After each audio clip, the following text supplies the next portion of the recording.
memposisikan dirinya itu atau lembaga itu di posisi yang mana. Jadi brandnya kurang jelas.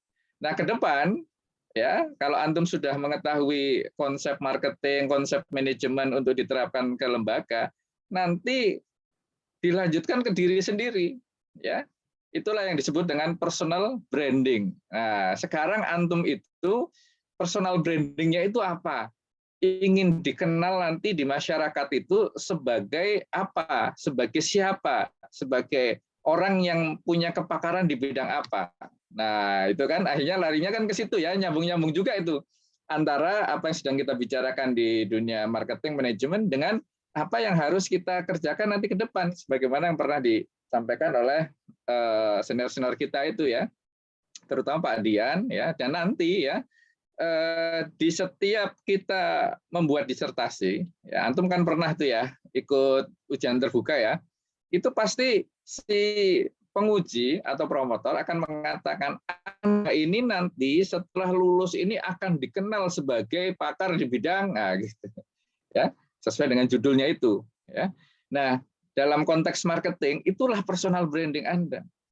Nah, personal branding itu ya harus kuat, brand itu harus kuat ya. Beberapa waktu lalu kan saya mau menampilkan beberapa logo ya, ya kayak apa namanya garis melengkung gitu aja, antum sudah tahu tuh, apa Nike gitu kan. Kemudian ada garis gitu ya, merah kuning gitu kan, wah itu Alfamart. Orang udah tahu saking kuatnya brand itu ya. Nah, nanti antum itu mengeluarkan, memposisikan diri antum keluar itu apa ya, termasuk tulisan-tulisan antum. Ada tulisan tercecer di jalan, nggak ada oleh siapa gitu kan. Setelah dibaca, ini tulisannya Dian ini biasanya kayak gini, kayak gini. Nah, itu berarti memang kuat itu ya, personal brandingnya itu. Saya dulu suka membaca tulisannya Hirnomo itu ya. Hirnomo itu mungkin Anda kenal nggak? Itu Hernawo editor Hasyim. di penerbit Mizan ya. Dan karena dia Hernawo ya, Hasyim. Hernawo Hasyim ya. Mengikat Itu makna. ya bukunya banyak gitu ya, ada vitamin T, terus apa beberapa kan pernah saya bawa ke situ. Nah, dia itu bisa mengklasifikasikan ya, dan menurut dia yang kuat itu 3 ya, yaitu Quraish Shihab ya karena kedalaman ilmunya, kemudian MH Ainun Najib karena dia itu kreatif dalam membuat istilah-istilah ya kan. Dengan istilah-istilah itu orang akan mudah mengerti suatu topik. Dan yang ketiga ya, suka nggak suka, itu Jalaluddin Rahmat ya. Jalaluddin Rahmat saya sendiri penggemar tulisan, bukan penggemar idenya. Karena apa? Dia kalau menulis itu ibarat air itu ngalir itu lancar saja. Ya, nggak macet gitu. Coba, kadang-kadang kita membaca tulisan seseorang itu macet, berhenti gitu. Nah, kalau Jalaluddin Rahmat ini bagian air yang mengalir tuh. Nah, itu yang harus kita tiru. Ya, baca tulisannya, ya insya Allah lah nggak akan terpengaruh dengan gagasannya ya. Bagaimana nih orang kok bisa memukau dengan tulisan? Nah, karena memang dia pakar komunikasi ya. Tapi di luar itu bacaannya banyak luar biasa. Nah, itu personal branding dari 3 orang yang dikenal melalui tulisannya. Nah, antum juga nanti harus seperti itu ya. Makanya setiap minggu itu menulis. Ini saya sedang ada satu topik lagi ya untuk minggu ini dan minggu depan kita selesaikan. Harapan saya ya itu personal branding ini benar-benar jadi dalam 1 tahun ini ya, terutama setelah antum menyelesaikan masterpiece antum. Nah itu sampai sekarang sampai mana itu ya, sampai mana nih, jangan-jangan belum ya, baru lembaran pertama. Baru proses. Kayak kita nanya ini aja ya, sampai mana masih diproses itu. Jadi itu harus diutamakan ya. Kenapa? Itu nasib antum itu.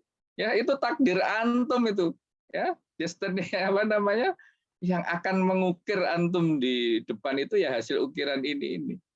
ya, dan moga-moga nggak salah. Makanya antum sholat 2 rakaat dulu lah ya sebelum nulis, benar nggak ini, manfaat nggak ya, apa namanya, bisakah ini menjadi personal brand buat saya gitu ya. Itu satu itu.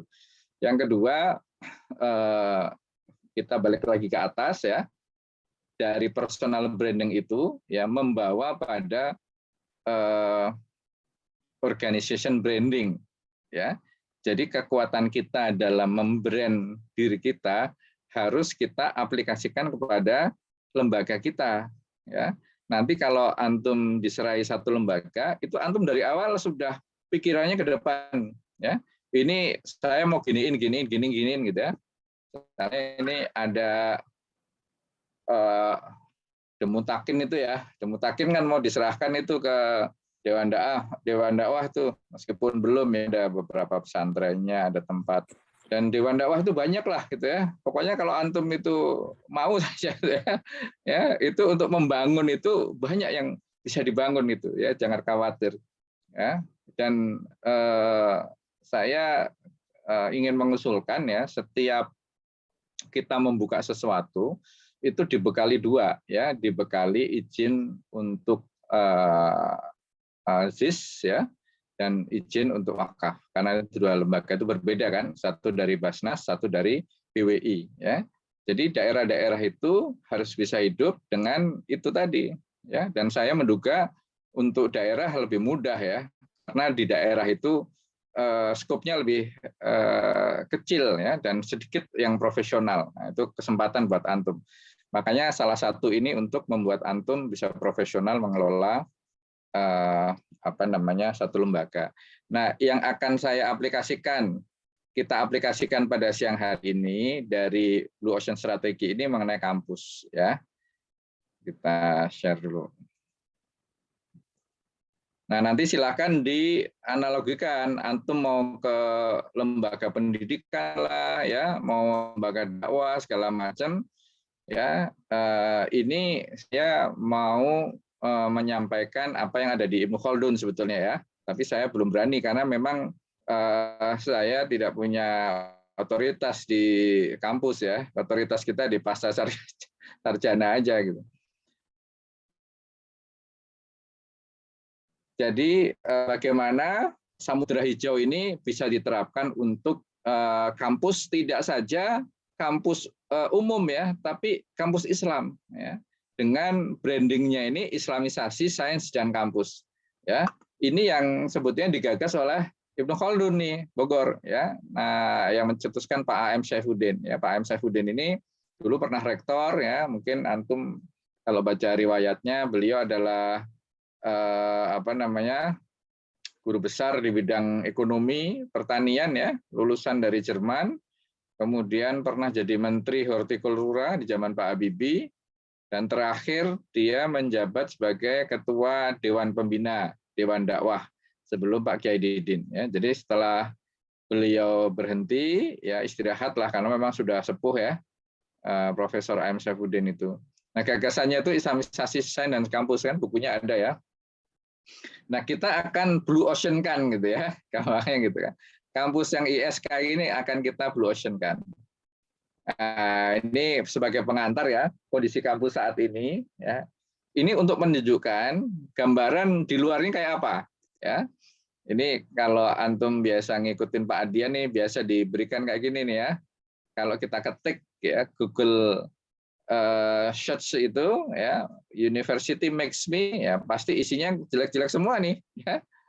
Feel apa gitu ya, depresi lah, stupid, anxious, feel like a failure, miserable dan sebagainya, yang jelek-jelek semua. Artinya apa? Orang belajar di kampus itu ya tidak membuat bahagia ya, tapi stres gampangnya gitu ya. Nah, karena apa? Kalau menurut Al-Atas ini ya, universitas modern ibarat manusia rasional tanpa jiwa, laksana lingkaran tanpa titik pusat ya. Jadi kemana-mana ya, nggak punya tujuan ya. Jadi berpikir rasional, tapi karena tanpa jiwa dia melayang-layang ya. Karena dia tidak punya tujuan, maka apa yang ingin dicapai nggak ada ya. Karena ya, mungkin kita sudah belajar ya tentang filsafat ilmu itu ya, konsep ilmu ya. ya bahwa Barat itu menjadikan skeptisme sebagai hipotesis di dalam metodologi ilmiah mereka, gitu. Ya, istilahnya itu semua diragukan. Ya, ragukan semua dulu, baru dibuktikan. Kalau dia benar, maka baru kita yakin. Tapi dia terus tanpa henti. Ya, jadi ibaratnya lingkaran tanpa titik pusat. Ya, jadi muternya kemana itu? Ya, kemana-mana akhirnya. Ya. Nah, ini data di Kompas tahun 2019, 20% mahasiswa di Bandung berpikir serius untuk bunuh diri. Coba ya, meskipun saya meragukan juga ya, 20% ini kan angka yang besar juga ya. Tapi saya yakin dia ya tidak sembarangan lah ya menaruh angka di sini. Ya. Di Amerika Serikat 50% dari seluruh perguruan tinggi ini akan bangkrut ya dalam 10-15 tahun ke depan. Ini sebelum pandemi ya. Jadi sebelum pandemi ini sudah diperkirakan ya 50% itu akan drop. Ya, karena MOOC ini ya, Massive Online Open Courses. Jadi di sana itu orang boleh mengambil kursus apa saja ya, dan hasil dari kursus itu sertifikatnya itu diterima. Diterima untuk kerja, diterima untuk sekolah berikutnya dan sebagainya ya. Sehingga lembaga-lembaga formal itu kemudian ya akhirnya kehilangan pamor ya. Nah, disinilah orang yang lembaga yang paling kuat lah ya, yang mereka bisa melayani customer-nya atau mahasiswa-mahasiswanya. Sejak 2016, 23 perguruan tinggi swasta dan 32 perguruan tinggi tutup atau merger ya. Angka putus kuliah drop out ya di angka kritis 40%. Ya, ini di Amerika yang katanya negara paling hebat. Ya.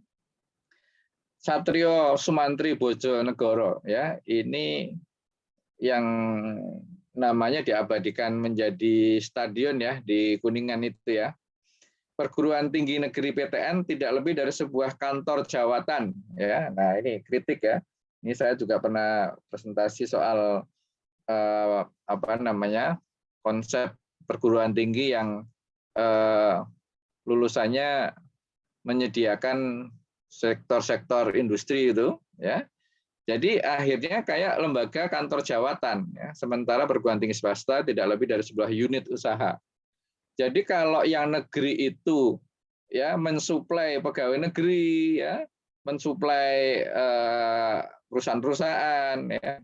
Kalau yang swasta ya konsepnya adalah menarik uang sebesar-besarnya dari mahasiswa gitu. Bayarannya mahal, uang masuknya mahal ya. Kemudian mau lulus diterima atau tidak diterima ya nggak peduli gitu ya. Masalah yang dihadapi ya, konsep kampus saat ini adalah masalah yang dihadapi adalah loss of adab, loss of discipline. Ya, ini kita sudah sering juga mendengarkan ya. Konsep ilmu di universitas adalah ilmu yang berbasis keraguan, ya tadi ya, skeptisme. Karena memang ya di barat seperti itu. Ya, tidak boleh yakin ya sebelum terbukti, dan terbukti yang dimaksud adalah sesuai dengan rasio dan empiris atau dapat diindra. Universitas modern bertujuan menghasilkan warga negara yang baik. Ya, ini sudah pernah kita ceritakan juga ya, perbedaan antara a good man and a good citizen. Ya, menghasilkan manusia spesialis sempit, ya, linearitas. Ya. Jadi kalau sudah di mana perguruan tinggi, ya dia belajar ilmu pertanian, ya udah pertanian saja. Ya, ekonominya dia nggak ngerti, ya politik ekonomi dia nggak ngerti, ya filsafat pertaniannya nggak ngerti, tapi dia jago banget. Ya, manusia-manusia sekarang itu kan seperti itu. Ya, misalnya orang jago banget di programming. Ya, tapi dia tidak mengenal itu tentang konsep sosial, ya konsep politiknya, termasuk filsafat dari IT itu sendiri, ya. Dan orang dianggap pakar kalau linear, ya linear itu S1, S2, S3 sama jurusannya. Nah ini yang kita kritik ya, mencetak tenaga-tenaga tampil yang mengisi berbagai sektor industri. Jadi dari awal orang masuk ke perguruan tinggi udah langsung mikir nanti kerja di mana, nanti kerja jadi apa, gitu ya. Nanti kerja gajinya berapa. Nah, itu mungkin 90% ya orang anak-anak atau remaja selama ini seperti itu, ya. Dan ini sekarang kita sedang berusaha ya untuk mengkritik ya bahwa orang kuliah sekolah itu bukan untuk memenuhi sektor industri, ya. Ini yang diciptakan oleh Belanda ya ketika mereka membuat sekolah-sekolah di Hindia Belanda itu ya atau Bumi Putra. Kemudian konsep kampus yang sekarang ini sekuler dan jauh dari nilai-nilai termasuk nilai agama ya. Jadi nilai-nilai yang ada ya nilai-nilai sekularisme ya. Tidak punya nilai kemanusiaan ya, tidak punya nilai spiritual dan sebagainya. Lebih mengutamakan IQ daripada EQ ya. Padahal ya ketika orang kerja yang diutamakan itu EQ bukan IQ. Ya, saya mungkin sudah sering cerita ya kalau saya ngerekrut orang itu saya malah kurang suka dengan orang yang pinter gitu. Ya, karena orang yang pinter itu biasanya sombong, susah diatur, ya, problem employee lah ya, gitu. Jadi dia ada beberapa kasus ya, kalau antum tahu apa yang disebut dengan HAV ya, Human Asset Value ya, nanti kapan-kapan kita pelajari apa itu HAV ya. Jadi ada orang bagus ya, start ya.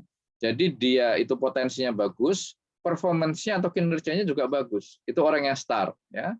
Tapi karena dia itu pinter ya, cerdas begitulah ya. Maka penyakit orang cerdas itu biasanya sombong. Nggak mau diatur, nggak mau kerja tim. Nah, gitu ya. Nah, karena demikian maka beberapa pekerjaan nggak dikasihkan ke dia. Ya. Wah, ini nggak bisa kerja tim nih. Kasih yang ini saja gitu karena kita butuhnya tim, sehingga dia agak tersisih. Nah begitu dia tersisih maka dia menjadi apa yang disebut dengan problem employee. Ya, problem employee itu adalah orang yang mempunyai potensi tinggi tapi kinerjanya rendah. Dia orang pinter tapi malas gitu. Ya, kalau tadi kan orang pinter rajin. Nah karena kepintarannya membuat dia itu sombong dan tidak bisa bekerja sama, maka dia tersisih. Ya, sehingga dia down. Setelah down dia nggak mau kerja. Ngapain saya kerjain itu kan? Itu kerjaan orang bodoh itu. Itu kerjaan level rendahan. Nah, dia nggak mau turun ke bawah akhirnya. Nah, sehingga potensi tinggi ya, tapi kemudian dia malas. Nah, karena malas, sementara orang-orang yang lain rajin, yang lain tambah pinter, dia nggak nambah pinter. Akhirnya jatuhlah dia ke kuadran yang keempat, yaitu yang disebut dengan deadwood. Ya, deadwood itu kayu yang sudah mati, ya. Kayu yang baru ditebang, ya, ditaruh di tanah itu masih bisa tumbuh kadang-kadang, ya. Tapi ini sudah kayu kropos yang sudah tidak ada kehidupan di dalamnya, sel-selnya sudah mati, ya, disebut dengan deadwood. Yaitu ya dibuang saja sudah nggak ada gunanya, ya. Jadi ada 4 kuadran itu orang yang gampangnya begini. Kalau saya sederhanakan ya, meskipun nggak seperti itu ya, orang yang pinter dan rajin, ya itu disebut dengan kelompok star. Ada yang pinter tapi males, ya tadi apa tuh? Problem employee, ya orang yang bermasalah gampangnya gitu. Nah yang ketiga sebelum tadi keempat, ya itu yang disebut dengan career person, yaitu orang yang nggak begitu pinter ya gampangnya bodoh lah gitu ya, tapi rajin ya, bodoh tapi rajin ya, itu lebih disukai daripada pinter tapi malas gitu. Dan yang paling parah adalah sudah bodoh ya itu malas pula ya. Nah sebetulnya kalau ada di satu organisasi kok ada orang bodoh dan malas di organisasi kita. Ya, itu ada 2 ya. Pertama mungkin pada waktu kita ambil ya, kita rekrut anaknya bos, orang titipan dan sebagainya ya. Nah, itu harus dilokalisir ya. Karena itu special case nanti kita bahas ya.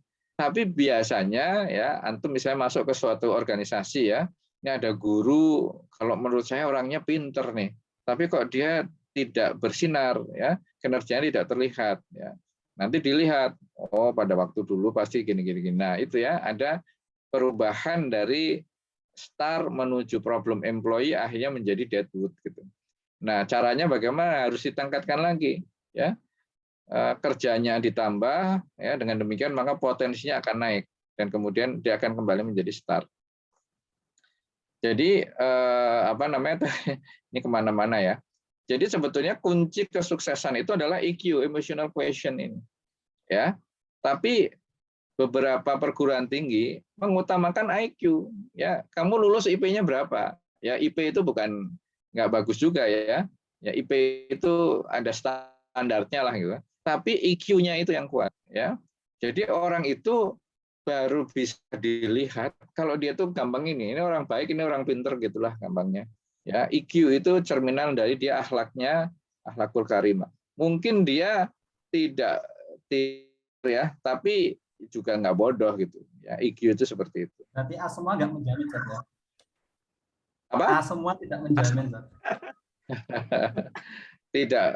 tidak menjamin untuk di masyarakat ya. Tapi kan tadi ada minimumnya, makanya yang masih 3,75 masih diperkenankan ya. Tapi di bawah itu udah nggak boleh, itu di bawah standar soalnya. Ya. Ini S2, S3 kan nggak boleh ada B, ya kan. Kemudian Tridharma Perguruan Tinggi lebih meningkatkan penelitian daripada kompetensi dosen. Harusnya kan di dalam lembaga pendidikan, itu yang center of point-nya itu si dosen kan harusnya. Ya, kalau pesantren itu kiainya. Ya. Nah, ini menjadi satu kritikan kita juga ya, bahwa orang masuk ke perguruan tinggi bukan karena di situ dosennya pinter-pinter, dosennya hebat-hebat, enggak gitu. Tapi kampusnya ranking berapa gitu kan? Yang di ranking itu kan kampusnya. Ya, dosennya dilihatnya dia pangkatnya apa? Sudah lektor kepala belum? Berapa yang lektor kepala? Berapa yang lektor? Itu kan kepangkatan itu. Bukan kompetensi dosen ya, dan kurang pada pengabdian masyarakat. Ya. Nah, ini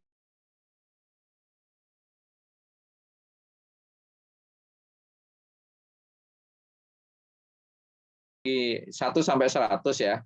Perguruan tinggi kita ada 4.000.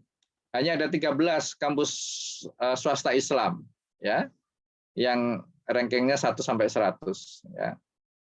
Ada 6.000 PTS ya, 6.000 ya, sedang, besar, kecil ya. Nah, mahasiswa yang masuk ke PTIS ini, perguruan tinggi Islam ini, itu sebagian besar ya sisa-sisa yang tidak masuk ke dalam SBMPTN ya, atau pindahan dari kampus lain ya. Makanya saya kurang setuju tuh di UIK itu ya, telah dibuka pendaftaran mahasiswa baru dan mahasiswa pindahan gitu ya. Itu memang ya kita memang menerima pindahan, tapi jangan disebutlah gitu kan. Begitu ada istilah kita menerima pindahan, ini berarti perguruan tinggi ini mutunya kurang bagus gitu ya. Kemudian selain mutu yang dipandang dari dikti juga tidak terlalu bagus ya, suasananya juga tidak Islami ya, tidak ada bedanya gitu. Yang kemarin sempat saya sindir itu antara UI dengan UIN ya, beda N itu kan mestinya ada gitu ya. Dokter lulusan UI dengan dokter lulusan UIN ya, kan harusnya beda, tapi sampai sekarang kan nggak beda ya. Sarjana teknik ya, sarjana teknik sipil ya, lulusan UI dengan UIN itu bedanya apa itu yang kampus Islam itu ya, termasuk UIK juga ya. Tidak bisa bersaing dengan perguruan tinggi terbaik. Jadi yang paling bagus ini ya UII. Nah, ini UI ini tahun 2021 ini turun juga. Kalau nggak salah ke 40 berapa ya. Ini tahun 2020 itu dia yang the best-nya perguruan tinggi swasta ya. UII ranking 17 ya. Maka perlu reposisi dan reorientasi kampus menjadi Islami dengan menggunakan Blue Ocean strategi ya. Dengan kondisi seperti ini, maka kampus Islam itu harus melakukan repositioning ya, juga reorientasi. Ya, meskipun agak berat ya, susah ini ya. Karena apa? Ya di dikti itu standarnya seperti itu. Ya. Misalnya ini UIK ya, UIK ini termasuk yang jurusannya sedikit, program studinya sedikit. Makanya digenjot untuk membuat prodi baru. ya mahasiswanya sebanyak mungkin, ya karena apa? Kampus yang bagus adalah kampus yang mahasiswanya banyak gitu. Kriterianya seperti itu. Ya dikategorikan kampus kelas A itu yang mahasiswanya di atas 10.000, ya kampus B 5.000 sampai 10.000 gitu. Ya, jadi kita ingin meningkatkan status kampus kita menjadi A, tambah mahasiswa gitu ya. Jadi mahasiswa apa aja diterima termasuk pindahan gitu. Ya. Nah, jadi itu masih agak susah kita melepaskan dari kriteria-kriteria yang diberikan oleh Dikti, ya. Nah, ini berkaitan dengan islamisasi ilmu atau sains ya. Ini mungkin kita lewati saja ya, karena pada waktu saya presentasi banyak orang yang belum paham tentang islamisasi. Jadi perlu saya masukkan di sini ya. Jadi tentang bagaimana perguruan tinggi umum itu atau Islam yang mengajarkan ilmu sains itu mestinya diislamisasi ya. Jadi jangan mengajar sama dengan apa yang diajar di perguruan tinggi umum. Ya, perguruan tinggi Islam, ya sainsnya itu harus sains Islam. Sains Islam itu apa ya? Ini yang pernah kita bahas ini ya. Nanti kapan-kapan kita bahas lebih mendalam lagi, ya. Nah, jadi kita langsung kepada kampusnya sendiri ya, islamisasi kampus harus dimulai. Islamisasi sains itu harus dimulai dari kampus. Jadi nggak bisa dari SD, SMP, SMA. Ya. Itu kurang tepat ya. Jadi kemarin-kemarin kita bikin buku ajar segala macam itu sebetulnya kurang tepat. Ya. Kenapa? Ada sekolah-sekolah yang bukunya sudah bagus semua saya lihat ya. Tapi islamisasi sains di situ tidak jalan. Kenapa? Ya gurunya nggak ngerti gitu. Gurunya itu dapatnya dari mana? Dapatnya dari tempat dia kuliah. Ya. Jadi istilahnya kampus itu mengajar, ya gurunya guru. Ya. Jadi tempat gurunya guru. Ya, makanya harus dimulai dari kampus kalau kita mau islamisasi ilmu pengetahuan atau sains itu. Ya, makanya Profesor Alatas mendirikan ISTEK. Ya. Dia tidak mendirikan SDIT, SMPIT, ya, apalagi TK, PAUD itu enggak. Ya. Karena Nabi pun ya ketika mengajar Ahlus Suffah itu ya itu orang-orang dewasa semua. Nah, nanti dari situ mereka pulang ke rumah masing-masing untuk mengajarkan ilmunya. Menjadikan Universitas Islam sebagai pusat ilmu dan peradaban ya. Jadi jangan namanya doang nih ya pusat ilmu dan peradaban, benar-benar diterapkan ya. Saya lihat banyak sekolah Islam yang mohon maaf ya gaya-gayaan menggunakan kata-kata peradaban. Ya, tapi buang sampah masih sembarangan, itu ya. Seperti di UIK juga itu ya. Memang si masjidnya belum selesai, tapi tidak berarti kemudian jalan di depan itu tidak bagus, itu ya. Kemudian tempat sampah nggak ada, tempat parkir dan sebagainya, begitulah ya. Nah, Universitas Islam menyatu antara kampus, masjid, dan pesantren. Ya, ini konsepnya Pak Nasir yang diterapkan di UIK sebetulnya dan kampus-kampus lain pada waktu tahun 60-an itu ya. Itu sebuah kampus harus ada masjidnya sebagai pusat di tengah ya. Seperti kita itu ada Al-Hijri 2 itu kan di tengah ya. Dan kemudian ada pesantrennya di situ. Ya. Pesantren ini ibaratnya kalau di kampus umum ini adalah asrama mahasiswa, ya. Tapi asrama mahasiswa di situ ada pembinaannya. Kalau di IPB itu ada tuh asrama-asrama itu banyak ya. Bahkan sekarang tingkat 1 itu mereka semua 100% berasrama. Tapi hanya numpang tinggal doang, ya. Untuk menyamakan ini saja udah sama-sama apa namanya ya, sama-sama hidup di asrama lah begitu. Tapi tidak ada pembinaan, tidak ada malamnya tidak dibangunkan sholat tahajud, ya, tidak ada hafalan Al-Quran misalnya begitu. Nah, pesantren yang ada di kampus atau pesantren mahasiswa inilah yang akan mengerjakan hal-hal yang tadi saya sebutkan ini. Ya, kampus mewakili pengetahuan umum yang sudah diislamisasi. Tadi ya. Jadi di Ibnu Khaldun jurusan ekonomi, jurusan teknik, MIPA, jurusan apa lagi itu ya, FKIP, hukum, Fikes, ya, itu ilmunya sudah diislamisasi. Ya, jadi sekarang ini belum. Ya. Kalau orang luar melihat Ibnu Khaldun itu ya, mungkin kan Pak Adian, Pak Kiai itu kan sering mempromosikan gitu ya. Tapi ya sebetulnya terjadinya hanya di pasca sarjana saja, di S1 masih belum tersentuh ya. Itu Pak Barum tahu tuh bagaimana pelajaran STI itu tidak begitu dihiraukan gitu oleh masing-masing fakultas atau prodi itu ya.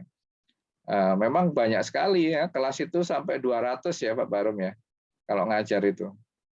Ya. Dan itu biasanya tidak dibedakanlah dengan pelajaran-pelajaran lain di masing-masing jurusan itu.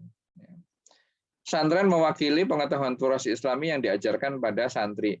Jadi di kampus mereka belajar teknik misalnya ya, yang sudah diislamisasi, ya mereka pulang ke pesantren mahasiswa mendapatkan pelajaran turas, ya. Dan kemudian masjid menjadi tempat aktivitas, ibadah dan muamalah, ya, dan jika memungkinkan kampus itu boarding, ya. Jadi seperti mana ulil albab itu harus diperbesar sebanyak mahasiswa itu, ya. Harusnya sih cukup ya melihat tempat itu ya, tempatnya masih banyak di belakang itu. Nah, ini kriteria suatu perguruan tinggi dikatakan bagus atau tidak ya. Ada inputnya ini, prosesnya ini, output, outcome ya. Beda output sama outcome tahu nggak? Kalau output itu langsung ya. Jadi misalnya ada satu mesin, keluar dari mesin itu output ya. Kalau outcome itu ya hasil yang di ujung sana yang sudah di packing, sudah di macam-macam gitu. Demikian pula kalau di dalam perguruan tinggi ya, output itu ya keluaran hasil pada saat mereka lulus ya. Outcome ini setelah setelah lama lah ya. Nah, ini semuanya ini apakah mencerminkan tujuan pendidikan tinggi atau tidak ini ya? Ya, inputnya dosen berpendidikan S3 ya. Dosen dalam jabatan lektor kepala atau guru besar. Rasio dosen mahasiswa, jumlah mahasiswa asing, jumlah dosen asing ya. Ini kalau ini dipenuhi ya, ada semua dan nilainya bagus, dapat 15% ya. Karena prosesnya apa? Akreditasi BAN PT. Nah, ini yang jadi momok ini ya. Itu di rektorat itu kalau pas akreditasi ya Allah bisa seminggu nggak tidur menyiapkan apa yang disebut dengan borang ya. Borang itu ya dokumen-dokumen pendukung gitu ya. Akreditasi program studi ya. Kemudian pembelajaran daring ya. Nah, sekarang sih mungkin sekarang daring semua ya. Tapi nggak cuma daring, bagaimana tentang efektivitasnya ya, evaluasi belajarnya, tentang soal-soal ya itu menggunakan LMS itu sudah atau belum ya, learning management system itu. Nah, ini juga di pasca juga belum connect ya dengan LMS ya kalau nggak salah ya, tapi sedang diusahakan itu. Kemudian kerjasama perguruan tinggi ya, makanya kemarin ketika di Syafiyah itu ya kita dipaksa untuk membuat kerjasama meskipun ya gitu-gitu aja ya, ada penandatangannya dan sebagainya. Nah, UIK tapi Pak Adian nggak mau ya sudah ya, karena Pak ini ada nilainya ini ya, nilainya 4 ya. Kemudian kelengkapan laporan ya. Nah, ini laporan-laporan ini yang berjibun yang begitu banyak. Juga laporan keuangan. Outputnya jumlah artikel, kinerja penelitian, kinerja kemahasiswaan, ya, jumlah program studi yang terakreditasi internasional, ya.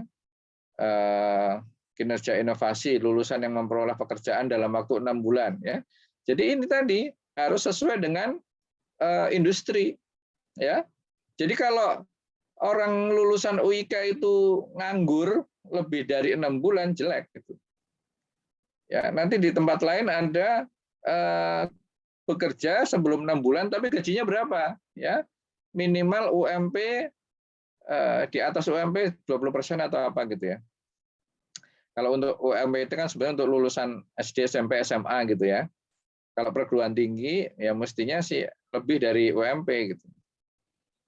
Nah, ini coba kita lihat seperti ini, apakah kriteria kampus yang seperti ini akan menghasilkan manusia-manusia yang baik, ya, mahasiswa-mahasiswa yang berakhlak mulia, bertakwa kepada Tuhan Yang Maha Esa dan berakhlak mulia. Ini ada nggak kriterianya? Nggak ada ya. Boleh dibilang nggak ada ini. Mungkin kinerja kemahasiswaan ya, tapi ini kinerja akademik gitu. IP-nya berapa gitu. Cuman dia bisa menjadi orang yang baik atau enggak itu nggak kelihatan di sini. Ya. Nah, jadi kita ingin membuat corporate atau university branding, ya. Gampangnya corporate branding aja yang sering disebut-sebut ya. Corporate branding dari kampus kita. Ya. Nah, ini mulai dari sini. Bahwa kampus kita harus mempunyai tujuan ini, ya, ketakwaan dan akhlak mulia, menghasilkan manusia yang baik, to be a good man. Ya. Orang-orang UIK ini baik-baik gitu, ya. Lulusan UIK ini orangnya akhlaknya baik. Saya dulu kalau PAI itu ya sering ngajar di Fakultas Teknik, itu sering saya sindir. Ya, kalau saya ya di Toyota Astra Motor ya mau butuh ini sarjana teknik mesin. Ada yang daftar sarjana teknik mesin dari ITB. Ya. Satu lagi yang mendaftar adalah sarjana teknik mesin dari UIK. Kira-kira saya sebagai HRD-nya orang Toyota, itu saya milih yang mana? Itu anak-anak sendiri yang jawab itu. Ya, milih ITB, Pak. Gitu. Saya sampai geleng-geleng. Kamu ini gimana sih ya? Belum kerja aja sudah menyerah gitu. Ya, ya kenyataannya seperti itu, mereka bilang kayak gitu ya. Apa namanya? Nah, terus kalau begitu, ya, kalau kalian kuliah kemudian lulusan kalah bersaing, terus ngapain kalian kuliah gitu kan? Ya, ini saya sindir-sindir aja. Tapi nggak ada yang bilang kan sekolah bukan buat cari kerja, Pak. Nggak ada yang jawab gitu ya. Kalau ada gitu juga saya nggak bisa jawab itu. Ya betul lah kamu gitu ya. Jadi apa namanya UIK ini ya harus punya branding ya. Demikian pula nanti kalau antum itu diminta untuk pegang satu lembaga, brandingnya itu apa? Ya kalau bisa itu jangan mengikuti yang lain-lain gitu ya. Kalau kita memang tidak punya kompetensi di situ. Tapi yang utama ini ya jangan dihilangkan, meningkatkan ketakwaan dan akhlak mulia ini, ya, to be a good man. Kemudian ilmu dan adab menyatu pada sivitas akademika. Ya. Di dalam kampus ya harus adil terhadap ilmu. Ya, ilmu agama harus lebih banyak. Jadi UIK ini lumayan lah. Ya, PAI-nya itu 4 semester ya, diajarkan 4 semester. Ya. Kemudian orang itu harus mempunyai ilmu yang generalis, kuliah. Makanya perguruan tinggi itu kalau masuk kampus kan disebut dengan kuliah. Ya, saya mau kuliah. Maksudnya itu mempunyai pemahaman yang generalis. Ya, hanya sebagian saja yang orang yang menjadi spesialis. Ya, di S1 ini tentunya ya. Kalau S2, S3 memang kita sudah spesialis. Nah, ke depan ini yang dibutuhkan itu pengetahuan yang campur-campur ya. Kalau nggak salah saya pernah sampaikan itu ya. Jadi ke depan itu bukan saja apa itu namanya istilahnya ya multidisipliner ya. Jadi kalau sekarang ini orang mau bikin satu tim, maka dia mengambil beberapa keahlian dari orang-orang yang berbeda. Ya, mengambil orang-orang dari keahlian yang berbeda. Kemudian berkembang lagi menjadi orang-orang itu saling mengenal, ya, saling mengetahui bidang orang lain. Nah, ke depan ya itu yang nanti disebut dengan multitasking itu ya, multi talenting itu ya, itu yaitu orang itu menguasai ilmu-ilmu yang dulu dikuasai oleh banyak orang ya. Kalau nggak salah pernah saya sampaikan dia ada gambarnya itu ya. Tidak ada dualisme dalam ilmu sains dan agama ya. Jadi ini jadi satu larut antara ilmu sains dan agama ini semuanya menjadi satu ya. Ini hasil dari islamisasi ilmu kita. Masjid, kampus, dan pesantren ini menjadi satu dalam boarding, ya, mengutamakan IQ daripada IQ. Kompetensi ada pada dosen, bukan pada institusi. Ya, jadi kalau di pasca ini orang sudah pilihannya itu sudah seperti ini. Oh, di pasca UIK itu ada Pak Kiai Didin.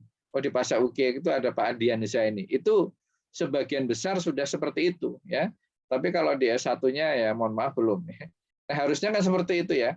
Kenapa kamu sekolah di UIK? Karena di UIK itu saya diajar sama dosen-dosen yang berkualitas. Ada ustadz ini, ada ustadz itu, gitu ya. Kebahagiaan dunia akhirat Siftis akhirnya menjadi tolak ukur, ya. Jadi bukan lulusannya nanti kerja di mana gajinya berapa, bisa nyumbang ke kampus berapa, gitu kan. Tapi masing-masing lulusan itu mempunyai kebahagiaan dunia akhirat. Nah, kriterianya nih ya, ini antum ingat nggak kemarin saya sampaikan bahwa di Blue Ocean Strategi itu ada namanya strategi kanvas, ya kan? Yang semacam kayak grafik itu, ya. Nah, di strategi kanvas itu yang penting adalah elemen-elemen yang menyusun dari strategi kanvas itu. Nah, kriteria kampus Islam inilah yang salah satu yang nanti akan membangun elemen-elemen di dalam strategi kanvasnya kampus Islam, ya. Ini sekedar usulan saja nih ya.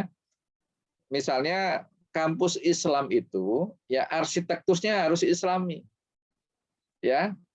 Masjid dan perpustakaan sebagai center di depan itu. Jadi ketika masuk itu yang kelihatan pertama kali itu harusnya masjid. Ya, kampus Islam itu. Ya, seperti kita masuk ke masjid-masjid besar itu ya memang karena dia masjid ya itu, ya. Baitur Rahman ya yang di mana itu yang di Aceh itu ya. Apa? Baitur Rahman atau Baitur Rahim itu kalau di Banda Aceh itu. Itu kan Baitur Rahman. Baitur Rahman ya, Baitur Rahman. Itu kan begitu masuk udah langsung yang masjid yang megah gitu. Ya, jadi gedung-gedung rektorat, gedung-gedung perpustakaan, kelas-kelas, ya asrama dan sebagainya itu jangan menonjol. Nah, kalau IKA itu sudah seperti itu belum ya? Insya Allah sih yang namanya Al-Hijri 2 sudah di depan itu ya, dan insya Allah ke depan akan bagus ya. Karena sekarang aja belum jadi itu ya. Itu masih butuh duit 100 miliar lagi katanya ya. Insya Allah nanti ke depan itu jadi bagus dan benar-benar sentral di depan ya, meskipun tidak benar-benar di titik tengah gitu ya, tapi begitu masuk paling enggak yang kelihatan tuh masjid ya. Karena apa? Orang itu ya senang dengan tampilan yang bagus ya. Makanya antum nanti browsing ya, cari kampus Istek yang di Malaysia itu ya, kampusnya Pak Adian dan teman-teman yang lain itu. Jadi Istak itu dibangun ya dengan gaya Andalusia. Ya, dengan bangunan yang luar biasa bagus, indah, kuat, kokoh ya, kayu-kayunya, mutunya itu semuanya bagus. Ya, gambarnya dikerjakan sendiri oleh Profesor Alatas. Jadi kalau antum nanti diserahin sama ada Musinin, ada orang kaya nih ya. Saya mau bangun sekolah ya. Serahkan kepada kami Pak gitu kan. Termasuk arsiteknya antum harus ikut campur di situ ya. Nah, kalau Profesor Alatas ini ya membangunnya seperti ini. Senternya itu ada di tengah itu masjid ya. Kemudian ada pesantren ya, atau ada kelas-kelas dulu ya, ada kelas-kelas, kemudian ada pesantren ya, di belakang, paling belakang itu adalah perumahan dosen gitu ya. Jadi istilahnya kalau mahasiswa mau kabur itu yang melewati rumah dosen dulu gitu. Ya, jadi muter ya, lingkaran seperti itu. Yang jelas harus selain harus tadi ya, arsitekturnya Islami itu juga harus indah ya. Kalau ngelihat kampus UIK gimana itu ya. Indahnya ya sih sudah lumayan ya, tapi mungkin tidak ada ornamen-ornamen Islami. Ya, misalnya gedung rektorat itu dibikin pintu masuknya ada kubahnya lah ya, ada pintu masuknya seperti masjid gitu. Ada arsitektur Islamnya lah ya. Ya, karena sebagian besar manusia itu ahli zahir ya, senang dengan tampilan-tampilan yang indah. Ya, kalau bahasa psikologi itu ini apa namanya tipenya tipe visual itu ya. Mungkin 60-70% itu orang itu tipenya visual. Kemudian kampus yang disebut dengan kampus Islam itu kurikulumnya ya itu mengajarkan sains Islam ya. Kalau dia itu kampus umum ya sainsnya sains Islam ya.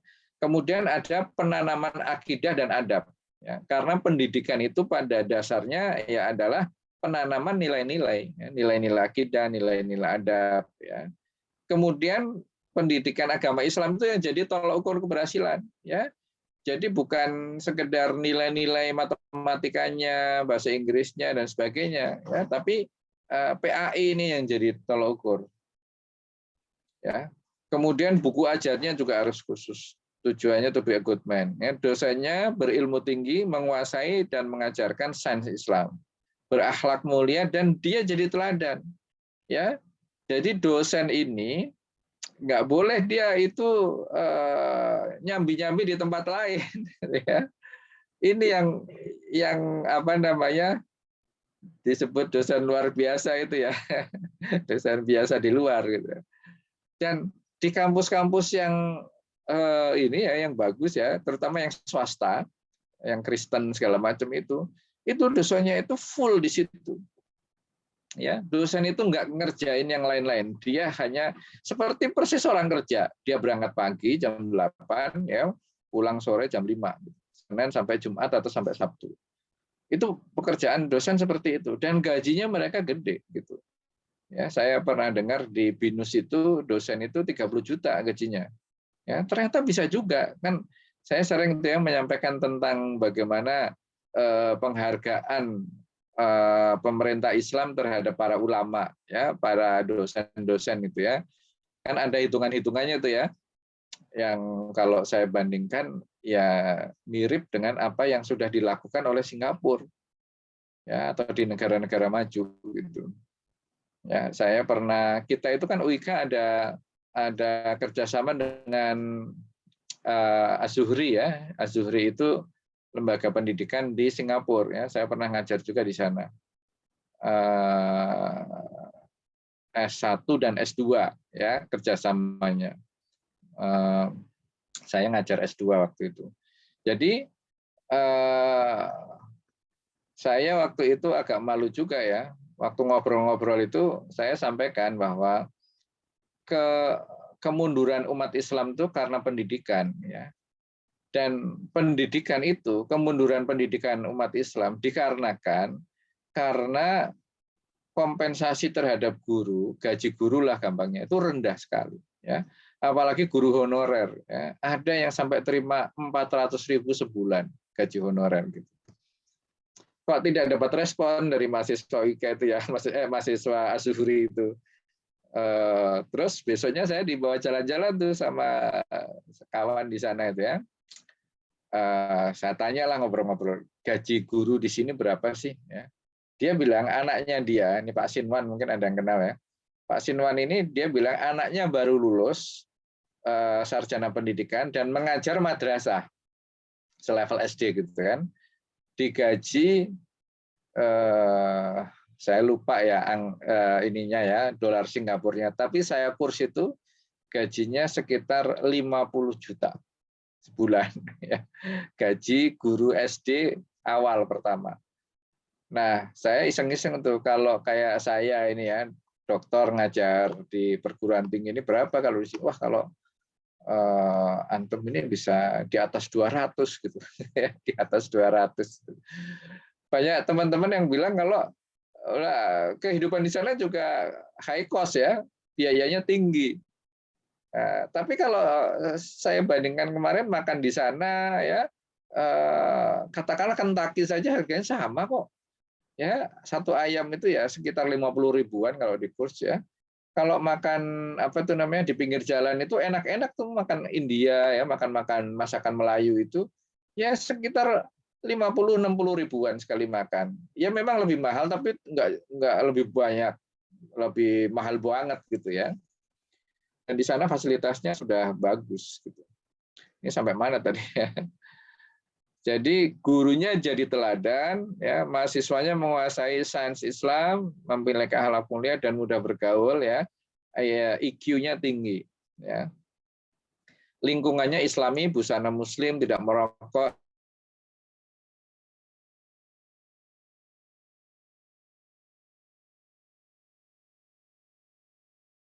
seberangnya masjid itu laki perempuan masih suka nyampur itu di situ, ya. Itu menurut saya kurang pas, kurang pantas ya untuk sekolah Islam, ya.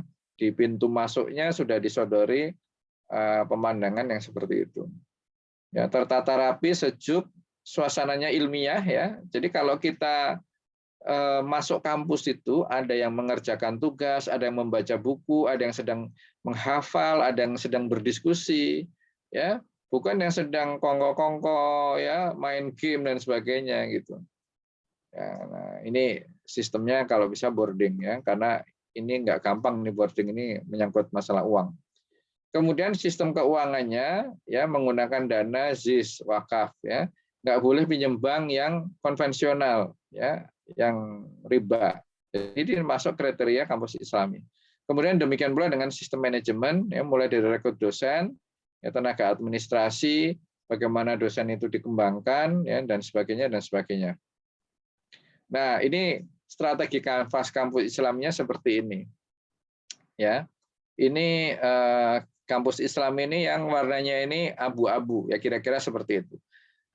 Mungkin dari kriteria dikti kita kampus Islam itu di bawah, oke, nggak apa-apa gitu, ya. Misalnya kualitas dosen, ya, yang disebut kualitas dosen itu yang tadi, yang apa namanya, lektornya berapa, rektor kepala berapa, guru besar berapa, ya, mungkin sedikit lah, ya. UIK yang puluhan tahun itu saja, ya. UIK ini berapa tahun kemarin? 60 hampir 70 tahun ya kalau nggak salah, ya. Itu baru pertama kali menghasilkan profesor sendiri, guru besar sendiri, yaitu Pak Rektor yang sekarang ini, Pak Andin Mujahidin. Pak Andin pun pindahan dari Unida, Universitas Juanda. Ya. Jadi dia bukan dari nol, ya. Kalau nggak salah masuknya dengan saya aja bareng itu tahun 2014 untuk apa ini, ya, jabatan strukturalnya. Kemudian kualitas mahasiswanya, ya kan? Ya dibanding negeri, ya, mereka pinter-pinter, ya kita nggak usah terlalu pinter, tapi ya ada ini, ya, apa istilahnya, passing grade-nya ini berapa nih, katakanlah 60 gitu, ya. Terus apalagi akreditasi BAN PT, ya, kurang-kurang dikit nggak apa-apa, ya. Nah, ini online learning ini kemarin sebetulnya saya buat sebelum pandemi, ya. Kalau setelah pandemi mungkin angkanya semuanya di atas. Laporan keuangannya, ya, karena kita, ya, lembaga keuangan yang miskin, ya, dalam arti tidak apa menjadikan bisnis gitu secara utama, ya, maka mungkin adanya di sini. Artikel jurnal, lulusan yang bekerja, ya kan, penelitian dosen, pengabdian dosen, ya, sarana prasarana juga termasuk kurang.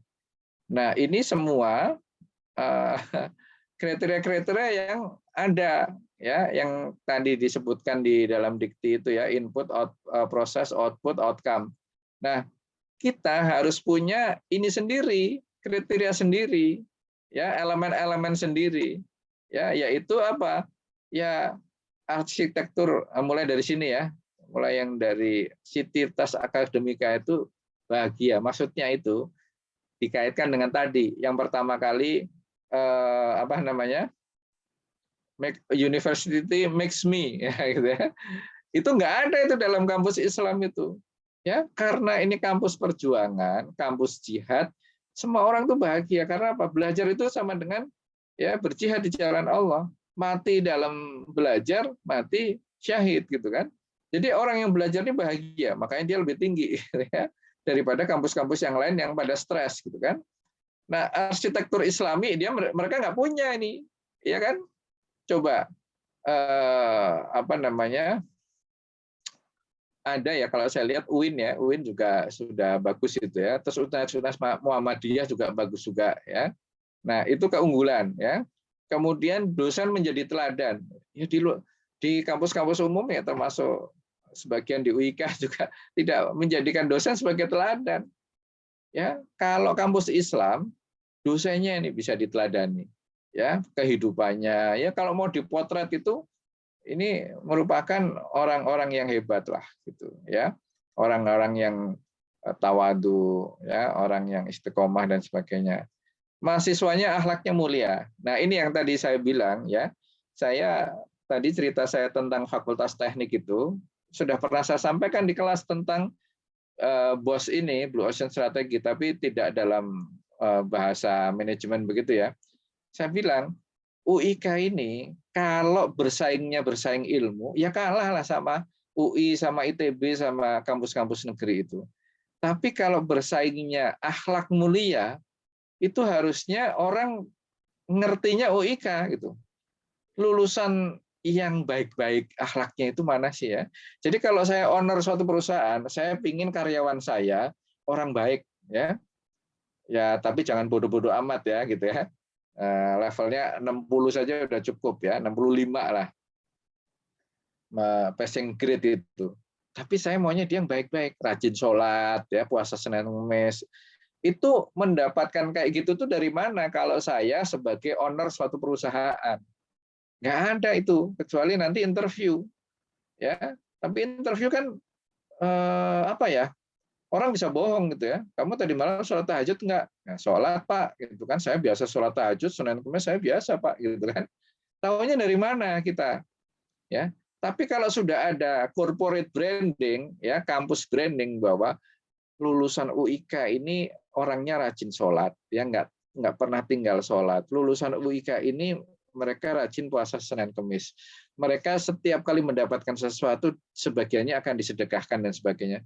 Itu kan pasti owner perusahaan-perusahaan itu senang dengan keadaan seperti itu. Yang tadi saya bilang ya, saya lebih suka merekrut karyawan yang bukan dari perguruan tinggi yang the best ya. Itu selalu saya sampaikan tuh. Ya bahkan IPB saja ya, saya dulu kerja di perkebunan kelapa sawit ya, itu kan bidangnya IPB kan, perkebunan ya. Tapi kalau ada yang daftar IPB tidak pernah saya terima, saya coret.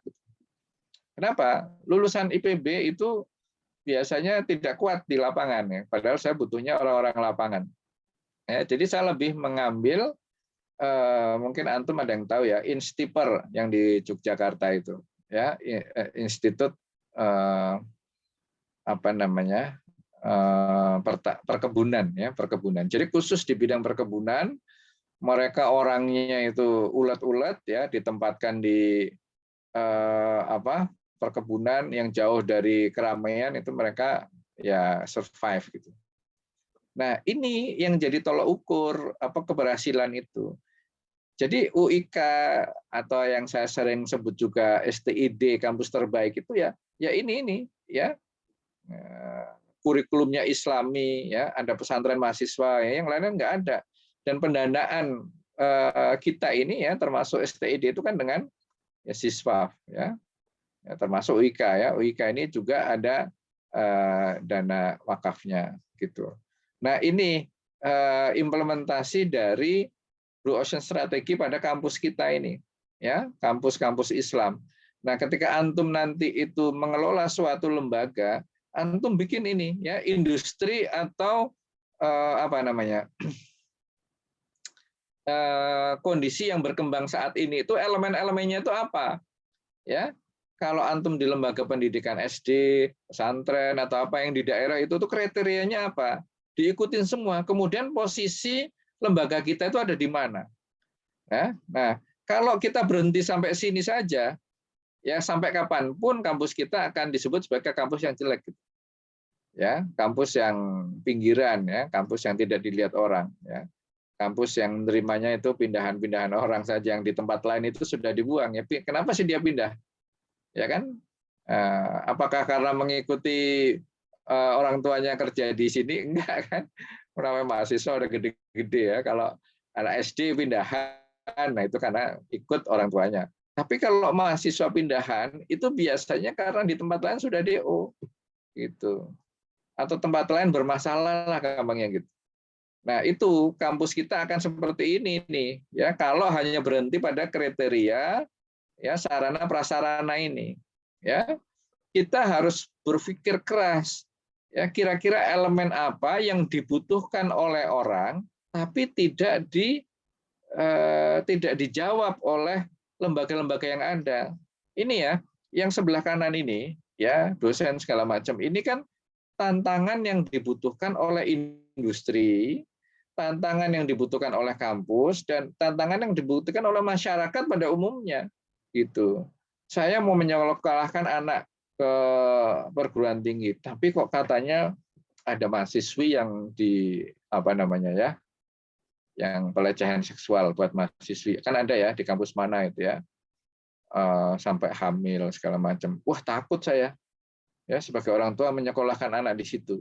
Ya ini padahal kampus bagus, kampus negeri.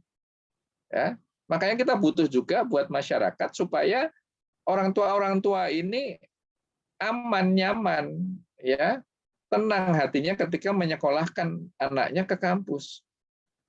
Ya mungkin boleh dibilang ya tidak nomor satu di bidang penelitian, ya tidak nomor satu di bidang kecerdasan orang-orangnya. Tapi kan itu akhirnya tidak berguna juga di masyarakat. Ya orang pinter tapi karena dia tidak mempunyai value atau tidak menjadi akhlak mulia ini, ya akhirnya dia jadi problem gitu di masyarakat. Dan dia tidak menjadi tolak ukur untuk diterimanya di dunia industri. Ya. Nah ini yang menjadi kreativitas kita ini tadi yang sebut itu dari bos itu Blue Ocean Strategy, value innovation, ya value innovation. Nah disinilah letak kita harus mencari dan mencari. Nah, dari empat kuadran yang kemarin itu ya, yang dihilangkan nggak perlu ya, karena memang ini semua ketentuan dari perguruan tinggi. Tapi harus ada yang dikurangi, ya. Maksudnya bukan dikurangi, tapi tidak perlu dijadiin fokus lah. Soal akreditasi ya, Pak Adian itu selalu ngomong sudahlah, ya. UIK itu ya posisinya di angka-angka 100, kalau nggak salah terakhir 106 gitu kan. Udah itu tutup saja gitu. Maksudnya ya sebagai informasi sajalah gitu kan. Tapi tidak perlu kita mengenjot menjadi 50, menjadi 30 dan sebagainya ya rankingnya itu.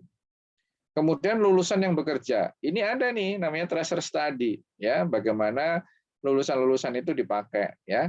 Ini tidak menjadi acuan juga ya, karena banyak yang ya ini kan berarti orang yang lulus ini bekerja pada perusahaan, padahal kita ingin juga lulusan kita itu entrepreneur ya, bekerja sendiri ya, bisa bisnis lah, bisa jadi konsultan lah, bisa macam-macam ya.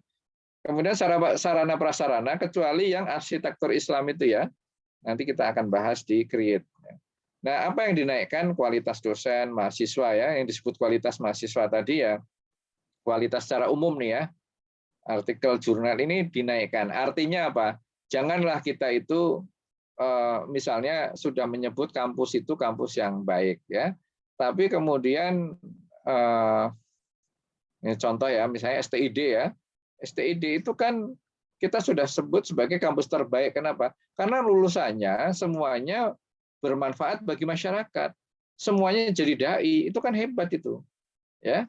Tapi ya prosesnya di dalam itu tidak dibenahi, ya. Misalnya kampusnya kotor, ya, banyak ya sampah, gitu. Kemudian proses belajar mengajarnya itu terlambat, ya. Kemarin saya sempat menyesalkan juga itu ya, saya ngajar STID, filsafat ilmu, ya, mulai jam 13.20 ya 13.40 belum dibuka ini lapaknya ini ya. Sudah dibuka yang datang 3-4 gitu. Mahasiswanya padahal 12. Nah, yang seperti ini ya yang harus dibenahi ya. Padahal tidak sulit ya. Kita ikutin Pak Kiai aja lah. Pak Kiai itu kalau ujian ya mulai jam 10 ya. Jam 10 seperempat itu 10 kurang seperempat kadang-kadang sudah dimulai ya. Kalau udah kumpul semua nih udah kita mulai aja. Jadi bukan terlambat tapi malah maju gitu. Ya, jadi ini hal-hal yang jadi kriteria umum ini ditingkatkan ya. Nah, yang harus kita create ya itu tadi arsitektur Islami, keteladanan dosen dan sebagainya. Ya. Nah, ke depan ini ya, in the future no one will pay you for knowledge. They can look up. Ya. Jadi ke depan itu yang namanya ilmu pengetahuan, yang kriteria-kriteria ini itu bisa dicari sendiri, ya. Yang elemen-elemen ini ya, strategi kanvas ini yang bareng-bareng ini semua bisa dicari, ya. Orang nggak akan bayar lagi. Kenapa? Itu tadi ada MOOC itu ya, Massive Online Courses ya. Nah ini yang tidak ada, ya.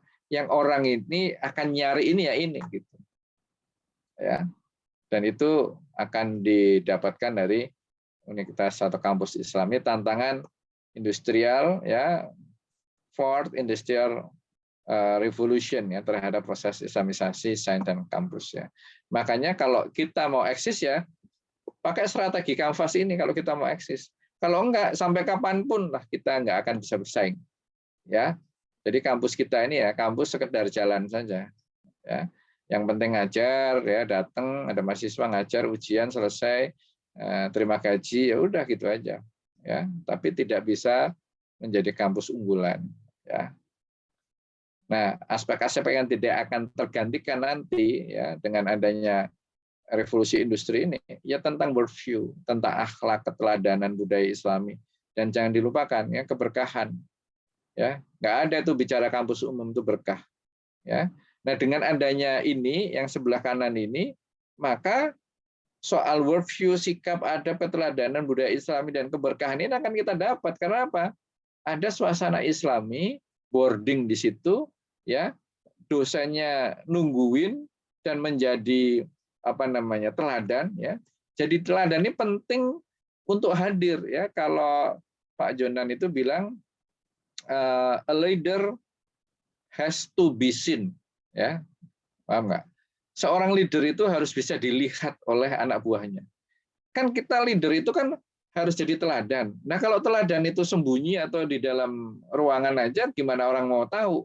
Maka dia harus jalan, harus ke lapangan, harus ditemuin satu-satu mahasiswanya, ya kan? Nah ini akan bisa tahu oh worldview-nya seperti ini, akhlaknya seperti ini dan sebagainya.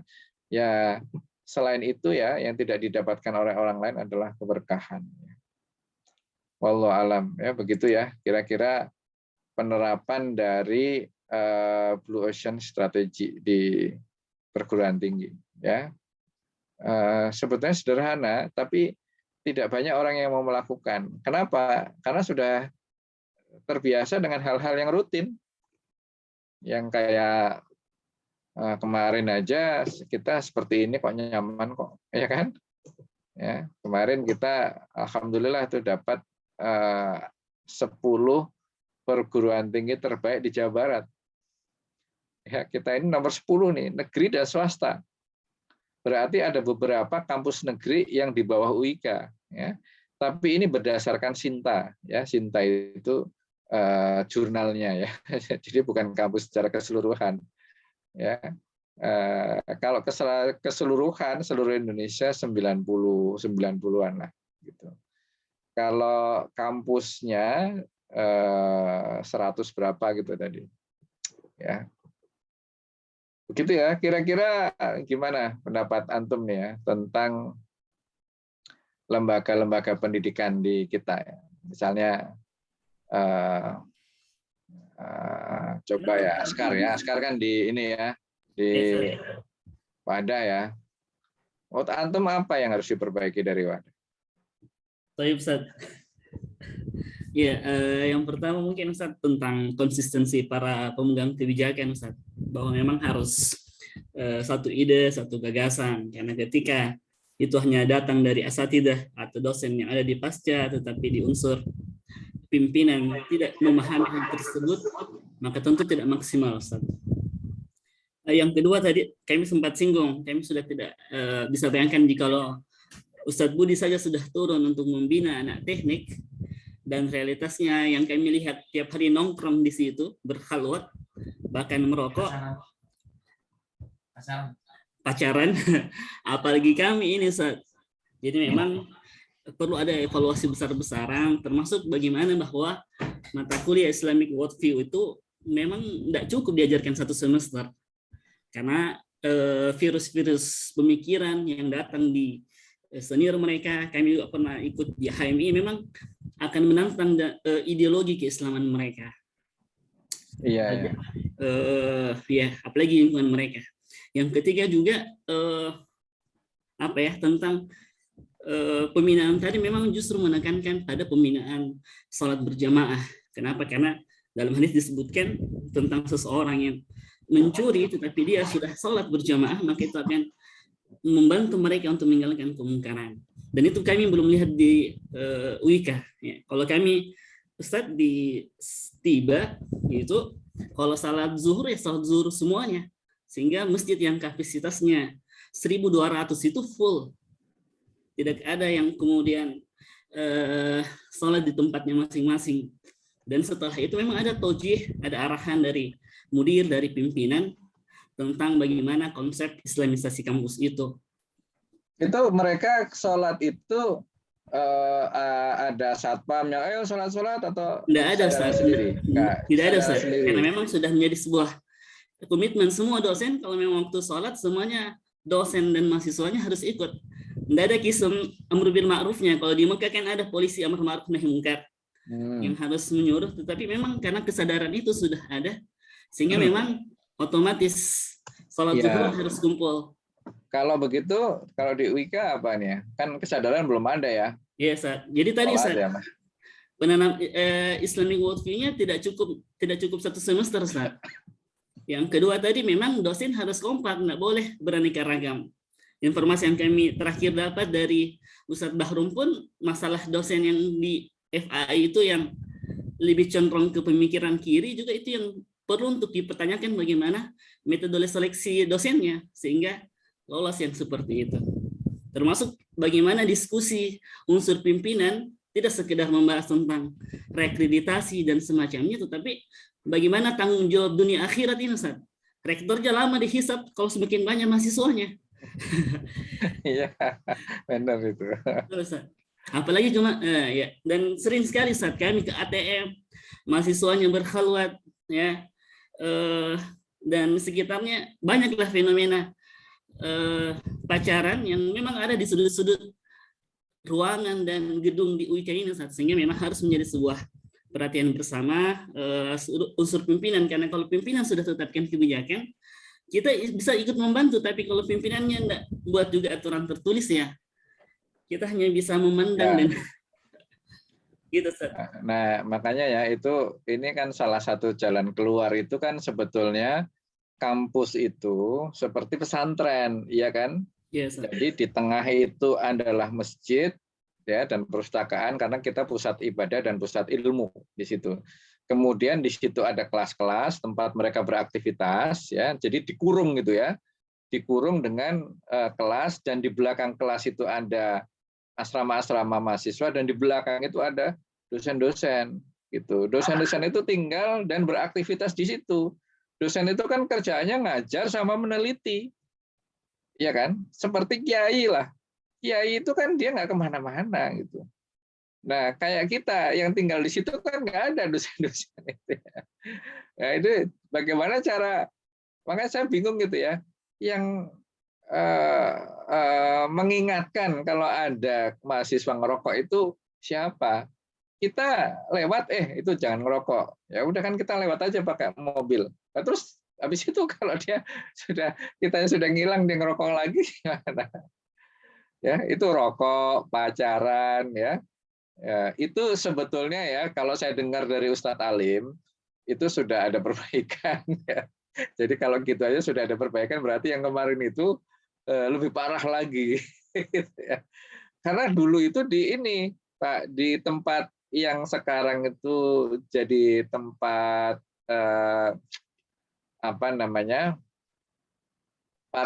parkir motor. Jadi di depan Ulil Albab itu kan sebelah kanannya ya, depannya kan ada tempat parkir. Nah, itu dulu itu ada bangunan liar gitu yang dipakai buat mahasiswa kegiatan-kegiatan gitu lah. Kalau sekarang kayaknya sebelahan sama Ulil albab itu ya, yang tempat mahasiswa itu ya. Kalau samping Ulil albab, lab Ustaz. Oh itu lab ya? Yang ada itu Ustaz, setelah parkiran ada sekretariat UKM di situ. Kalau salah himpunan. Iya itu. Nah dulu itu di depan itu, nah itu luar biasa ini ya, sudah tempatnya gelap, kita nggak pernah bisa masuk situ. Ya akhirnya di apa namanya, dihancurin itu jadi tempat parkir. Katanya sih dulu tempat maksiat juga di situ. Itu ya. Itu masih sempat ada gedung itu pas kita di sana. Iya. Gede-gede Jadi gitu. iya itu gedek ya dulu ya. Ya Allah. Jadi begini apa namanya? Yang hal-hal kecil kayak gitu kan kita urusin juga. Tapi bahwa kita tuh mau branding seperti apa, istilahnya kemarin apa ada big picture ya, big picture-nya itu kita harus punya ya, karena itu yang akan mengarahkan kita. Kalau enggak, ini urusan kayak gini ini enggak selesai-selesai. Ya sebenarnya sih gampang ya, masalah ini aja sih. Apa istilahnya, kemauan itu apa namanya? Bahasa Inggrisnya. Goodwill ya, masalah goodwill dari pimpinan saja gitu. Kemudian yang kedua law enforcement ya, satpam itu nggak berdaya sama mahasiswa ya, satpam itu harus galak ya kan. Satpamnya Ustaz yang pamer rokok depan mahasiswa, jadi mahasiswanya ketagihan. Boleh izin Ustaz? Ya silakan, ini kita diskusi ini. Iya, baik Ustaz. Kita tahu lah ya, tiap-tiap lembaga ada struktur, tiap struktur memang memegang peran masing-masing ya. Ada kalanya membahas yang strategis, ada kalanya membahas yang kayak kecil-kecil tadi di lapangan gitu, Ustaz. Nah, terkait dengan kalau masalah-masalah kecil kayak tadi diangkat, memang perlu juga, memang membutuhkan waktu panjang ya, karena kan akan banyak tuh hal-hal kecil kayak gitu. Nah, secara garis besarnya, saya ingin menanyakan, Ustaz, sebagai kampus islamisasi yang mendorong islamisasi sains, nah, UIK, jika kita minta pendapat beberapa dosen di luar atau kampus di luar, sebenarnya mereka melihat UIK itu keunggulannya apa gitu, Ustaz? Karena kan setiap kampus walaupun dia banyak jurusannya, tetapi tetap tuh ada yang terbayang. Kalau IPB, kita ngebayang mereka ahli di pertanian, itu yang diangkatnya. Kemudian ITB dengan tekniknya. Nah, UIK ini core besarnya itu apa gitu? Apakah misalkan Islamic worldview atau apanya gitu? Beberapa orang bilang UIK bagus di pendidikan Islamnya. Nah, bagusnya ini entah dari pemikirannya, entah bagaimana gitu, Ustaz. Setelah kita tahu core besarnya ini, maka core besarnya ini yang tadi Ustaz jadikan branding ya. Branding UIK itu di sininya. Sambil membenahi faktor-faktor yang lainnya. Karena kalau kita tidak kuat di branding, tidak fokus kepada satu faktor ini dulu, kita membenahi yang lain, yang notabene ya semua kampus pun ada kayak gitu, ya kita akan sulit untuk ininya dulu gitu loh. Apalagi kita ini kan kampus umum lah kasarnya ya. Mungkin tiba entah berbayar atau tidak, yang lain kadang-kadang antara yang gratis dengan yang berbayar kan beda juga tuh permasalahannya gitu loh. Ya. Itu branding Ustaz Afwan. Kalau UIK itu memang yang terbaik itu PAI ya Pak Barum ya. Jadi PAI-nya itu beberapa tahun terakhir ini menjadi PAI terbaik se-Jawa Barat. Makanya di belakang itu ada gedung bagus itu hasil sumbangan karena PAI kita terbaik. Dan PAI kita itu kan jurusannya banyak gitu. PAI itu ya FAI maaf ya, FAI Fakultas Agama Islam. Di dalamnya ada prodi PAI ya, Pendidikan Agama Islam yang nanti jadi guru agama itu. Nah, itu sampai 7 kelas ya kalau nggak salah Pak Barum ya. 7 kelas itu. Belum KPI, belum PGSD, belum apalagi itu ya. Ada banyak lah kalau di FAI itu memang bisa dibanggakan gitu. Karena memang bagus. Yang kedua tuh teknik. Ya. Tapi teknik itu terkenalnya bukan karena tadi ya, itu bagus, banyak orang soleh di situ. Kalau teknik ini setahu saya, banyak proyek di situ. Ya, dosen-dosennya itu, jadi katanya nih ya, benar apa enggak, itu proyek-proyek di Kota Bogor itu yang mengerjakan banyak kan dosen-dosen dari UIK. Ya, pembangunan jalan, bangunan gitu ya. Itu dosen-dosen teknik kita itu. Nah, mahasiswanya, yang namanya mahasiswa kan suka diajak itu kalau praktikum, kalau bikin skripsi ya, jadi mereka ikut juga. Nah, ketika jadi sarjana ya mereka gitu. Jadi teknik itu diantara yang minati, ya. Di luar itu sepertinya tidak ada kekhususan, ya. Nah, terakhir ketika Pak Adian masuk itu pasca sarjana, gitu. Pasca sarjana itu ya itu lebih kepada figurnya Pak Kiai dan Pak Adian lah. Makanya kalau kita bicara islamisasi sains kampus, mungkin nggak kelihatan itu di S1 ya. Di fakultas-fakultas kelihatannya di mana ya? Kelihatannya mungkin mereka pakai jilbab aja gitu. Ya. Yang non Muslim juga ada itu, di teknik kan juga ada ya orang-orang non Muslim itu. Ya, saya juga heran juga. Pernah itu saya cerita tentang Kristen gitu ya. Terus setelah itu didatangi, ya nggak protes nggak apa sih, dia cuma ngasih tahu aja, Pak saya agamanya Kristen mesti mengikuti kuliah ini enggak gitu. Ya. Harusnya kan disediakan guru agama Kristen atau dia suruh ke tempat lain lah gitu. Ya, tapi kebijakan kita ya suruh ikut aja gitu. Cuma akhirnya kan jadi agak ngerem-ngerem sedikit gitu kalau ngomongin Kristen ya. Nah, kalau jadi gitu ya situasinya ya Pak Hakim ya, kita tidak punya branding yang khusus gitu. Nah, ini saya baru tahu juga akhir-akhir ini bahwa di Bogor itu sudah dipetakan secara geografis. Nah, ini kalau level marketing ini level yang paling rendah. Ya. Level yang paling rendah itu adalah membagi customer berdasarkan geografis. Ya, seperti kalau zaman dulu ya, itu ada semen. Ya, semen Padang ya untuk Padang.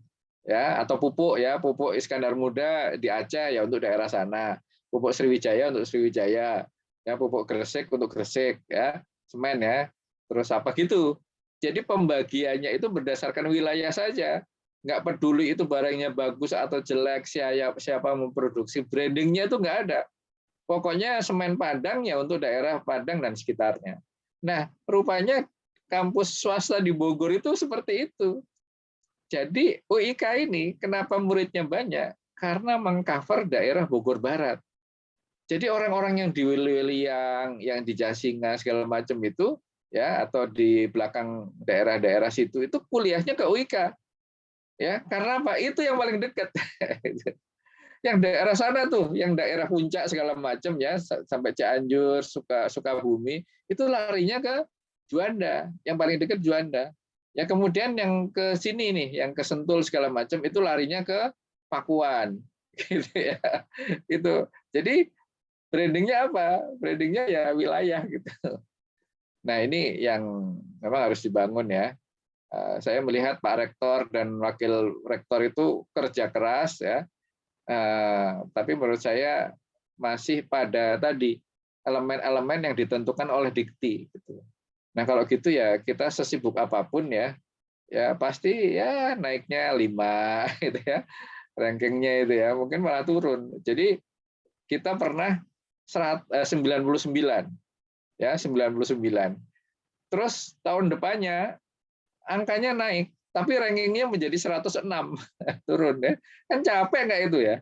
Sudah kerja keras, angkanya naik, tapi rankingnya turun di atas 100 lagi. Ya kalau di atas 100 sudah jadi universitas apa gitu ya. Ya, tapi itu penting ya. Antum membuat branding ya, corporate branding ya atau personal branding itu silahkan antum pikirkan mulai sekarang ya. Dan ini kita nggak jauh-jauh kemana-mana, kita hanya ke lembaga pendidikan dan lembaga dakwah ya. Kalaupun ada ekonomi ya ekonominya itu yang mendukung dakwah dan pendidikan ya. Jadi pikirkanlah sekitar itu ya. Nanti kalau suatu ketika nasib menentukan lain ya antum menjadi kader partai politik misalnya ya atau masuk mendaftar menjadi calon bupati atau wali kota itu juga diperlukan branding. Ini calon pemimpin yang apa gitu. Sampai sekarang kan nggak ada itu. Ya, itu kalau di Amerika Serikat itu permainan branding seperti itu sudah jamak dilakukan ya. Jadi orang itu sudah di blow up dengan posisi seperti apa, gitu. Nah ini mulai sekarang antum sudah mulailah ya di lembaga-lembaga masing-masing nih, ya Pak Ganang, Pak Ade itu Iskarima itu sudah bagus belum sih, gitu kan? Kalau belum bagus itu apa kira-kira, ya?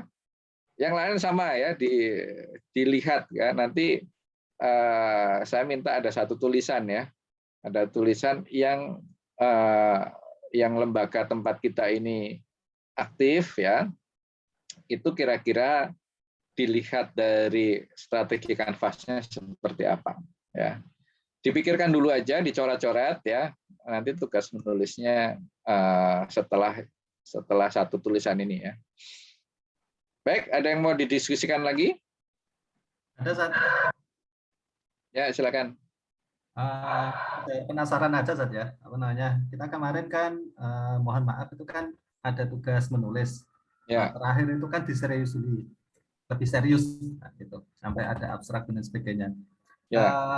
Kalau boleh tahu Zat, pandangan ke depannya itu bagaimana Zat? Ya, begini, ada dua kan. Satu itu antum harus menulis buku antum sendiri ya. Yang kedua, buku-buku ya tulisan-tulisan yang tugas lah, dalam arti seperti itu ya, tugas yang ini kita coba, ini sudah saya bandel ya. Apakah perlu saya edit lagi ataukah mau diserahkan ya? Saya coba untuk masukkan ke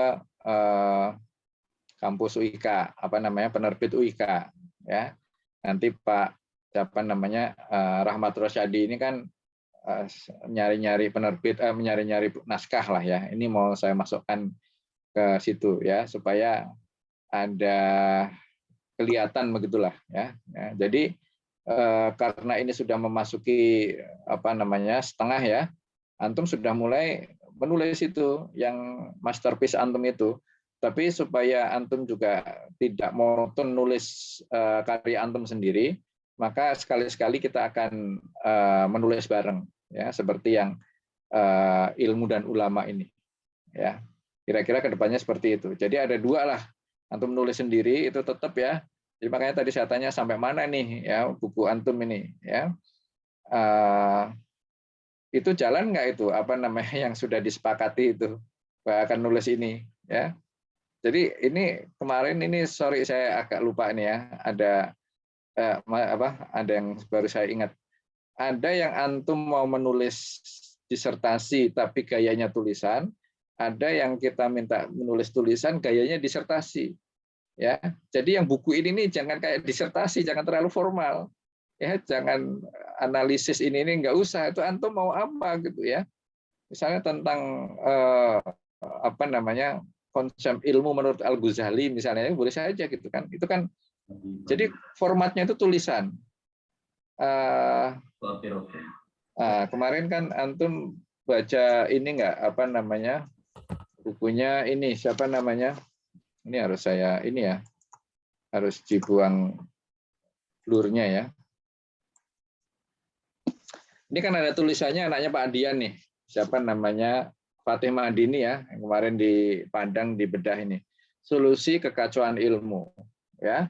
Satu lagi Azam ya. Azam ini mahasiswa ini juga, ini termasuk anak yang kritik terhadap konsep netralitas ilmu.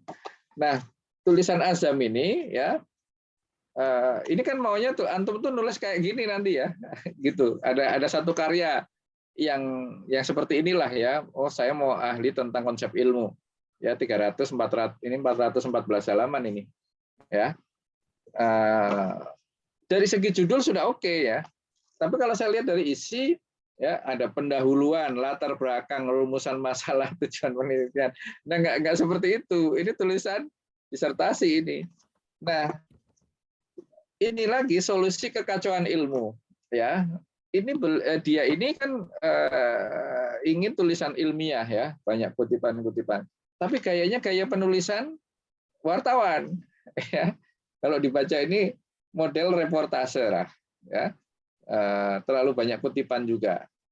Nah, maksud saya ini kalau judul ini mungkin sudah oke lah kalau antum mau bikin solusi kekacauan ilmu atau ya kritik terhadap netralitas ilmu ya. Atau antum mau nulis sejarah ini Fatih Azam juga ini ya, hikmah sejarah untuk Indonesia berkah ya. Terus yang siapa Fatih Madini juga pemikiran pendidikan. Ya, kalau ini dua ini kumpulan tulisan semua. Ya. Nah, ini mumpung kita bisa menulis bersama ya. Ya dibuatlah dua itu ya. Satu yang tugas yang setelah ini saya akan sampaikan ya, tugas minggu depan apa. Satu lagi tulisan antum nih. Jangan jangan berhenti gitu. Gitu ya, Pak Ade ya. Atau di ini lagi deh, di apa namanya? Masih meraba-raba Ustaz. Diusulkan lagi deh. Ya.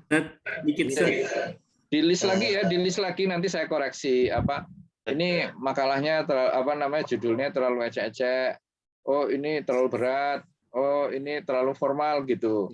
Jadi ya di list lagi ya. Benar-benar. Kita menunggu arahan seperti ini atas tulisan kita bagaimana ya, antum dulu. Makanya ini kalau antum saya bilang tulisannya serius, jadi serius itu 10 halaman, jadi memang kayak gitu menulis itu. Kalau kemarin-kemarin kan memang nggak ada arahan, jadi tulisannya itu ringan ya. Maksud saya yang seperti ini nih ke depan ya. Tapi maksud saya kalau antum nulis ringan juga harus bisa. Ya, maksudnya tulisan ringan itu kayak yang di mana di koran itu ya. Di koran, di refleksi, hikmah, itu kan tulisan-tulisan ringan itu. Jangan berat-berat malah kayak situ. Jangan ngutip-ngutip segala itu nanti dikira jurnal pula. Ya, jadi kita itu bisa tulisan ringan sedang ya. Juga bisa tulisan serius. Ya, latihanlah di medsos itu ya. Mungkin antum bisa ikutin medsos saya itu ya. Kadang-kadang saya nulis serius, kadang-kadang nulis ringan ya. Kadang-kadang ya banyak kutipan, kadang-kadang ya guyon gitu. Nah, itu kita pokoknya bisa gitu. Yang penting ketika ada masalah kita bisa bereaksi gitu. Ketika ada kasus yang harus kita omongin ya kita bisa bereaksi dengan cara macam-macam tadi. Oh, saya mau masukin ke Republika opini ya berarti itu harus serius. Saya masukkan Republika refleksi agak cair. Ingin masuk ke hikmah ya itu cair lagi, lebih cair lagi. Ya, di list lagi deh ya, di list lagi Nah nanti ya ini contoh ya, antum harus garap buku itu dengan baik ya. Ini alhamdulillah ya kalau saya lihat At-Taqwa sudah bagus. Tapi Azam ini terakhir, ini judulnya sudah bagus ya, kritik terhadap konsep netralitas ilmu, gambarnya juga bagus. Ya, putih segala macam gitu ya. Tapi cetakannya jelek, editingnya jelek. Ya, ini buku serius, ya, buku referensi. Tapi fontnya yang dipilih, ya, itu terlalu biasa. Ya, font aja itu ada font ilmiah, ada font yang serius, ada yang santai gitu. Ya, nah, saran saya cover layout diserahkan pada ahlinya. Kita mesti bayar lah gitu. Ya, jadi antum kalau lihat UIK itu ya ada yang melakukan itu. Cuman saya nggak percaya. Bukunya Pak Kiai Didin itu kemarin ya yang apa? Itu covernya saya minta ex orang Gema Insani Press. Ya, itu bayar itu 500.000. Dapat 3 cover, ya masing-masing cover 2 atau 3 warna gitu. Ya, dan alhamdulillah kan hasilnya bagus kan. Terus di dalamnya juga saya minta Pak Subhi ya, Subhi itu adiknya Pak Dwi Budiman ya, Tri Subhi itu, ya itu jago layout. Ya udah kasih ke dia, ya bayar 1,6 juta untuk satu buku setebal itu. Ya. Tapi kalau editing beda lagi ya. Kalau edit, maksudnya kata-kata itu kita sendiri. Gitu. Itu ya nanti insya Allah kita jadikan buku itu berkualitas lah. Jadi orang pertama ngelihat dulu. Ya ini sudah bagus, seneng gitu kan. Ngelihat dalam agak kurang percaya gitu ya. Tapi kalau yang ini bagus. Cuman kalau dilihat gayanya masih gaya reportase, gaya wartawan. Ya memang mereka kelasnya kelas wartawan dan diajarinya menulis wartawan. Nah kalau kita mesti bisa semuanya. Oke, sudah masuk waktu zuhur ya. Ya, Ustaz. Jadi tolong di list lagi ya, nggak usah semuanya aja. Maksudnya siapa yang sudah punya judul langsung kasih ke saya ya. Yang buku ya, bukan disertasi. Disertasi nanti aja gampang. Ya, yang buku saja. Siapa saat nanti kita Ustaz. Kenapa? Nanti kita japri masing-masing. Nggak usah japri. Kenapa malu atau gimana? Di grup aja sudah. Di grup aja di list 1, 2, 3 nggak usah malu. Nah, yang terakhir Ustaz, sampai nomor 11 atau 12. Ya udah ya. Ya yang penting dijalanin lah. Ini khawatir waktunya nggak cukup aja. Ini kan antum lagi santai nih, ya kan? Kuliah lagi belum ada. Oh ya ini yang Syafi'iyah ini belum keluar benar nilainya. Iya, nilainya Ada Manajemennya jelek, Tat. Hah? Syafi'iyah manajemennya jelek. Bukan jelek, ditagih. Dosen kayaknya belum kumpul nilai, Ustaz. Karena dari admin itu katanya udah minta ke dosennya. Ya udah nanti saya nulis surat ya ke Pak siapa namanya? Mumu ya? Pak Mumu, iya. Pak Mumu ya. kita menyampaikan berapa kali saat kendalanya kita ada satu orang masih sepertinya belum Pak Momo itu staf apa itu sebagai pembantu itu ngirim suratnya ke Pak Khairon atau siapa? Ya, Pak Heron kan terlalu tinggi lah, masa ke Pak Dekan langsung gitu. ya, secara struktur aja Ustaz. Kalau di kita kan kayak Mas Arbi gitu kan, Pak Mumu itu ya. Ya, betul Ustaz, ke Pak Mumu aja Pak. Ya. Ya dua ada ibu satunya sama Pak Mumu. Sering komunikasi, cuma ya itu kendalanya udah berapa kali saya tanyakan belum keluar. Karena ternyata di peserta kita ada satu orang yang belum ngumpulin tugas UAS-nya sehingga hanya keluar katanya. Sebetulnya kan kita ingin memastikan saja bahwa antum-antum itu nanti ketika menyelesaikan itu tepat waktu gitu. Jadi jangan ada yang dari kita ini telat nyerahin tugas ya, dan sebagainya sehingga menghambat gitu ya. Insya Allah kalau orang sudah tepat sudah waktu semua ya, tinggal nunggu nilai aja ya. Ya. Baik, kita akhiri dengan doa penutup majelis ya. Subhanakallahumma. Assalamualaikum warahmatullahi wabarakatuh. Waalaikumsalam warahmatullahi wabarakatuh. Saya live ya. Jazakallah khairan Ustaz. Kamu offline saat